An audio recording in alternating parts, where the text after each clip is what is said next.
ಕರ್ನಾಟಕ ಶೋಷಿತ ಸಮುದಾಯಗಳ ಮಹಾ ಒಕ್ಕೂಟಗಳಾದ ದಲಿತ, ಹಿಂದುಳಿದ, ಆದಿವಾಸಿ, ಅಲೆಮಾರಿ, ಅಲ್ಪಸಂಖ್ಯಾತ ಮತ್ತು ಜನಪರ ಸಂಘಟನೆಗಳು ಹಾಗೂ ಕರ್ನಾಟಕ ರಾಜ್ಯ ಹಿಂದುಳಿದ ಜಾತಿಗಳ ಒಕ್ಕೂಟ ಇವರುಗಳ ಸಂಯುಕ್ತಾಶ್ರಯದಲ್ಲಿ ಮೂಡ ಮತ್ತು ವಾಲ್ಮೀಕಿ ಅಭಿವೃದ್ಧಿ ನಿಗಮದ ಹಗರಣಗಳನ್ನು ಮುಂದಿಟ್ಟು ಈ ಸಂಬಂಧ ಸಿಎಂ ಸಿದ್ದರಾಮಯ್ಯ ಅವರ ತೇಜೋವಧೆಯನ್ನು ಖಂಡಿಸಿ ಹಾಗೂ ರಾಜ್ಯ ಕಾಂಗ್ರೆಸ್ ಸರ್ಕಾರವನ್ನು ಅಸ್ಥಿರಗೊಳಿಸುತ್ತಿರುವ ಬಿಜೆಪಿ ಜೆಡಿಎಸ್ ಮೈತ್ರಿ ಕುತಂತ್ರ ಮಾಡಿ ರಾಜ್ಯಪಾಲರನ್ನು ಬಳಸಿಕೊಂಡು ಸರ್ಕಾರವನ್ನು ಬೀಳಿಸುವ ಹುನ್ನಾರವನ್ನು ವಿರೋಧಿಸಿ ಪ್ರಜಾಪ್ರಭುತ್ವದ ಬಡವರ ಪರವಿರುವ ಕಾಂಗ್ರೆಸ್ ಸರ್ಕಾರದ ರಕ್ಷಣೆಗಾಗಿ ಆಗಸ್ಟ್ 27ರಂದು ಬೆಳಗ್ಗೆ 11 ಗಂಟೆಗೆ ಫ್ರೀಡಂ ಪಾರ್ಕ್ನಲ್ಲಿ ಕಾರ್ಯಕ್ರಮ ಹಮ್ಮಿಕೊಳ್ಳಲಾಗಿದೆ. ಈ ಕಾರ್ಯಕ್ರಮದಲ್ಲಿ ತುಮಕೂರು ಜಿಲ್ಲೆಯಿಂದ ಸುಮಾರು 20,000ಕ್ಕೂ ಅಧಿಕ ಬೆಂಬಲಿಗರು ಸೇರುವ ಸಾಧ್ಯತೆ ಇದೆ ಎಂದು ಜಿಲ್ಲಾ ಹಿಂದುಳಿದ ಮತ್ತು ಕುರುಬರ ಸಂಘ ಪತ್ರಿಕಾಗೋಷ್ಠಿ ನಡೆಸಿ ಮಾಹಿತಿ ನೀಡಿದೆ. ರಾಜ್ಯ ಹಿಂದುಳಿದ ವರ್ಗಗಳ ಒಕ್ಕೂಟದ ರಾಜ್ಯಾಧ್ಯಕ್ಷ ರಾಮಚಂದ್ರಪ್ಪ, ಕರ್ನಾಟಕ ರಾಜ್ಯ ಹಿಂದುಳಿದ ಸಮುದಾಯಗಳ ಮಹಾ ಒಕ್ಕೂಟದ ಸಂಚಾಲಕ ಅನಂತ್ ನಾಯಕ್, ಕಾರ್ಯದರ್ಶಿ ಆದರ್ಶ್, ಕರ್ನಾಟಕ ಪ್ರದೇಶ ಕುರುಬರ ಸಂಘದ ರಾಜ್ಯ ಅಧ್ಯಕ್ಷ ಎಂ ವೀರಣ್ಣ, ಕಾಳಿದಾಸ ವಿದ್ಯಾವರ್ಧಕ ಸಂಘದ ಅಧ್ಯಕ್ಷ ಮೈಲಪ್ಪ, ಹಿಂದುಳಿದ ವರ್ಗಗಳ ಜಿಲ್ಲಾಧ್ಯಕ್ಷ ಕೆಂಪರಾಜು, ಪ್ರದೇಶ ಕುರುಬ ಸಂಘದ ಆಂತರಿಕ ಮುಖಂಡ ಹೆಬ್ಬೂರು ಶ್ರೀನಿವಾಸ್, ಟಿ.ಇ. ರಘುರಾಮ್ ಇತರರು ಉಪಸ್ಥಿತರಿದ್ದರು. ಸಮುದಾಯದ ಸಂಚಾಲಕರು, ಅಲೆಮಾರಿ ಸಮುದಾಯದ ರಾಜ್ಯಾಧ್ಯಕ್ಷರು, ಇವರು ನನ್ನ ಬಲಕ್ಕಿರೋರು ಕೆ.ಎಂ. ರಾಮಚಂದ್ರಣ್ಣ, ಶೋಷಿತ ಸಮುದಾಯಗಳ ಮಹಾ ಒಕ್ಕೂಟದ ಪ್ರಧಾನ ಸಂಚಾಲಕರು. ಆಮೇಲೆ ನಮ್ಮ ಈರಣ್ಣ, ಕರ್ನಾಟಕ ಪ್ರದೇಶ ಕುರುಬರ ಸಂಘದ ರಾಜ್ಯ ಅಧ್ಯಕ್ಷರು. ಮೈಲಪ್ಪ ಅಂತ ಕಾಳಿದಾಸ ಅಧ್ಯಕ್ಷ ತುಮಕೂರು. ಎಸ್ ರಾಮಚಂದ್ರಣ್ಣ ಮಾತಾಡ್ತಾರೆ.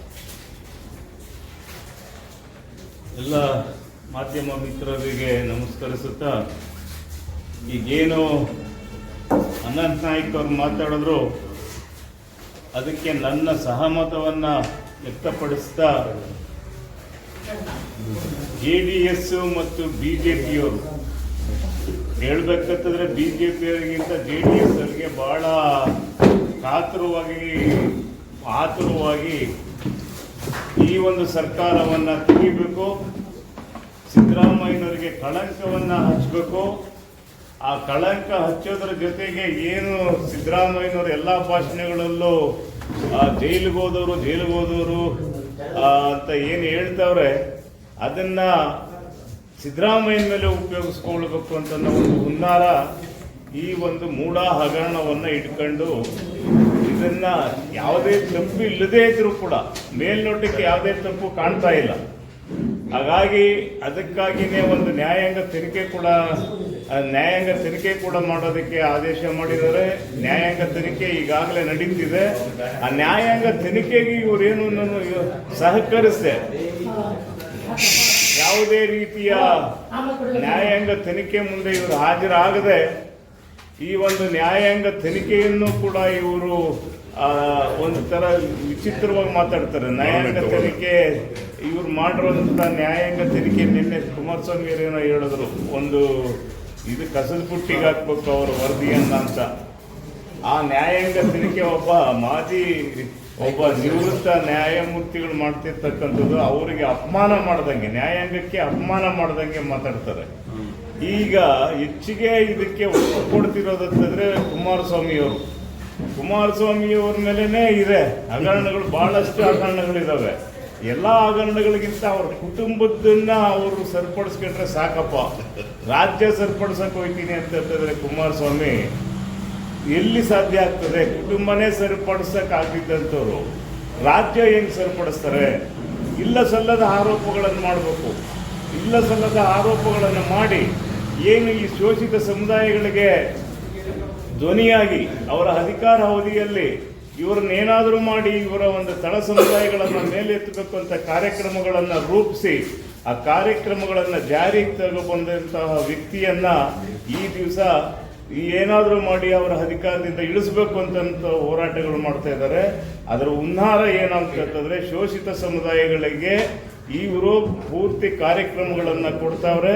ಅವರ ಒಂದು ಜೀವನ ಮಟ್ಟ ಸುಧಾರಿಸಿದ್ರೆ ಏನು ನಾವು ಇಷ್ಟು ದಿವಸ ಅವರ ಸೇವೆ ತಗೊಳ್ತಿದ್ವಿ ಆ ಸೇವೆ ಎಲ್ಲ ಹೋಗ್ತದೆ ಅಂತ ಭಯನೂ ಅವ್ರಿಗೆ ಬಂದಿರಬೇಕು. ಆ ದೃಷ್ಟಿಯಲ್ಲಿ ಆ ಸಿದ್ದರಾಮಯ್ಯನವರಿಗೆ ಕಳಂಕ ತರೋದ್ರ ಜೊತೆಗೆ ಈ ಶೋಷಿತ ಸಮುದಾಯಗಳನ್ನು ದಮನ ಮಾಡಬೇಕು ಅಂತ ಒಂದು ಹುನ್ನಾರವನ್ನು ಇಟ್ಕೊಂಡು ಈ ಒಂದು ಹೋರಾಟಗಳನ್ನು ಮಾಡ್ತಾ ಇದ್ದಾರೆ.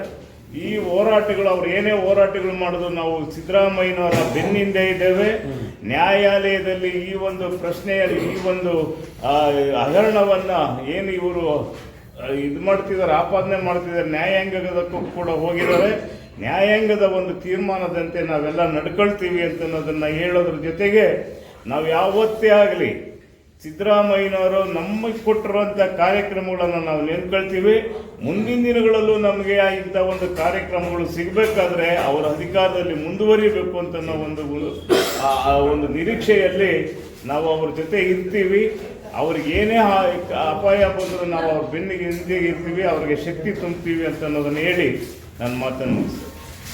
ಅಲ್ಲ ಸರ್, ತುಮಕೂರು ಡಿಸ್ಟಿಕ್ಕಿಂದ ಎಷ್ಟು ಜನ ಹೋಗ್ತಾರೆ ಬೆಂಗಳೂರು ರಾಜಭವನ ಚುನಾವಣೆ? ನಿರೀಕ್ಷೆ ಇಟ್ಕೊಂಡಿದ್ದೀವಿ, ಒಂದು 10-20 ಸಾವಿರ ಜನ ಬರ್ಬೋದು ಇಲ್ಲಿ ತುಮಕೂರು ಡಿಸ್ಟಿಕ್ಕಿಂದ. ಅದರಲ್ಲಿ ತುಮಕೂರಿನವರೇ ಇದ್ದಾರೆ, ಅವರೇ ಮಾತಾಡ್ತಾರೆ. ಇವತ್ತಿನ ಈ ಪತ್ರಿಕಾಗೋಷ್ಠಿಗೆ ನಿಮಗೆ ಕರ್ನಾಟಕ ಶೋಷಿತ ಸಮುದಾಯಗಳ ಮಹಾ ಒಕ್ಕೂಟ, ಕರ್ನಾಟಕ ರಾಜ್ಯ ಹಿಂದುಳಿದ ಜಾತಿಗಳ ಒಕ್ಕೂಟದಿಂದ ಸ್ವಾಗತವನ್ನು ಕೋರ್ತಾ ಇವತ್ತಿನ ಪತ್ರಿಕಾಗೋಷ್ಠಿಯಲ್ಲಿ ನಿಮ್ಮೊಳಗೆ ಕೆಲವು ವಿಚಾರಗಳನ್ನು ಮಾತಾಡಲಿಕ್ಕೆ ಇದ್ದೇವೆ. ಈಗಾಗಲೇ ತಮಗೆ ಗೊತ್ತಿರುವ ಹಾಗೆ ಮಾನ್ಯ ಮುಖ್ಯಮಂತ್ರಿ ಸಿದ್ದರಾಮಯ್ಯನವ್ರನ್ನ ತೇಜ ಮಾಡುವಂತಹ ಕೆಲಸ ನಿತ್ಯ ನಿರಂತರವಾಗಿ ನಡೀತಾ ಇದೆ. ರಾಜ್ಯ ಸರ್ಕಾರವನ್ನು ಅಸ್ಥಿರಗೊಳಿಸಬೇಕು, ರಾಜ್ಯ ಸರ್ಕಾರವನ್ನು ಏನಾದರೂ ಹರಸಾಹಸ ಮಾಡಿ ಬೀಳಿಸಬೇಕು ಅನ್ನುವಂತಹ ಕುತಂತ್ರವನ್ನು, ಪಿತೂರಿಯನ್ನು ಇವತ್ತು ದೊಡ್ಡ ಪ್ರಮಾಣದಲ್ಲಿ ಪ್ರಾರಂಭ ಮಾಡಿದ್ದಾರೆ. ಅದರ ಜೊತೆಗೆ ಈ ಪ್ರಕರಣದಲ್ಲಿ ಏನು ಎಂತ ಅಂತಂದೇಳಿ ಚರ್ಚೆ ಮಾಡದೆ ಇಡೀ ಪ್ರಕರಣದ ದಿಕ್ಕು ತಪ್ಪಿಸುವಂತ ಪ್ರಕರಣವನ್ನು ಇಟ್ಕೊಂಡು ಶೋಷಿತ ಸಮುದಾಯಗಳನ್ನ, ದಲಿತ ಸಮುದಾಯಗಳನ್ನ ಒಂದು ರೀತಿಯಲ್ಲಿ ಆರೋಪಿ ಸ್ಥಾನಗಳಲ್ಲಿ ನಿಲ್ಲಿಸುವಂತಹ ಕುತಂತ್ರವನ್ನ ಇವತ್ತು ಬಿಜೆಪಿ ಮತ್ತು ಜೆಡಿಎಸ್ಸಿನ ಮೈತ್ರಿ ಮಾಡ್ತಾ ಇದೆ.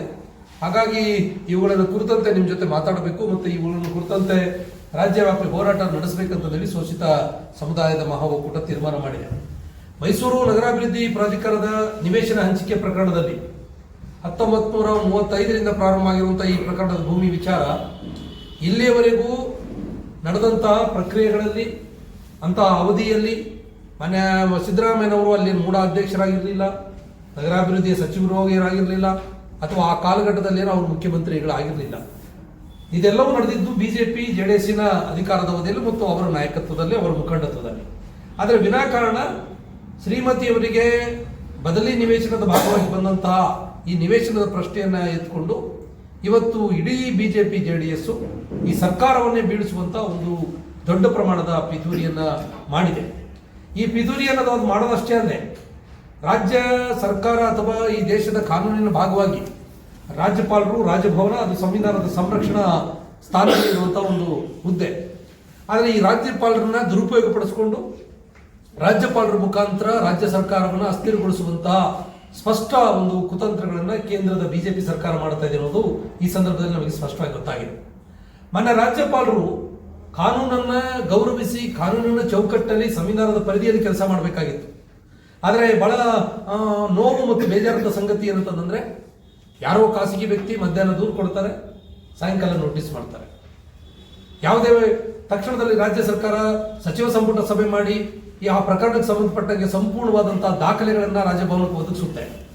ರಾಜ್ಯದ principal secretary of Karnataka government ಇವರು ದಾಖಲೆಯನ್ನು ಒದಗಿಸ್ತಾರೆ. ಸ್ವತಃ ಮಾನ್ಯ ಮುಖ್ಯಮಂತ್ರಿಗಳು ಕೂಡ ಒಂದು ಬೇಕಾಗಿರುವಂತಹ ಇದಕ್ಕೆ ಸಂಬಂಧಪಟ್ಟಂತಹ ಎಲ್ಲ ಮಾಹಿತಿಗಳನ್ನು ದಾಖಲೆಯನ್ನು ಒದಗಿಸ್ತಾರೆ. ಈ ಯಾವ ದಾಖಲೆಗಳನ್ನ, ಯಾವ ಮಾಹಿತಿಗಳನ್ನ ರಾಜಭವನ ಪರಿಗಣಿಸಲ್ಲ, ಇದ್ರ ಬಗ್ಗೆ ಚರ್ಚೆನೂ ಮಾಡಲ್ಲ, ಚಕಾರ ಎತ್ತಲ್ಲ.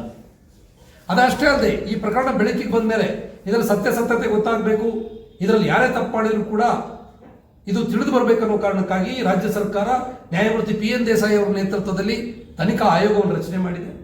ಆ ತನಿಖಾ ಆಯೋಗ ಈಗಾಗಲೇ ಅದರ ಕೆಲಸವನ್ನು ಪ್ರಾರಂಭ ಮಾಡಿ ಇನ್ನು ಕೆಲವೇ ದಿನಗಳಲ್ಲಿ ವರದಿ ಕೊಡುವಂಥ ಸಾಧ್ಯತೆಗಳಿದ್ದಾವೆ.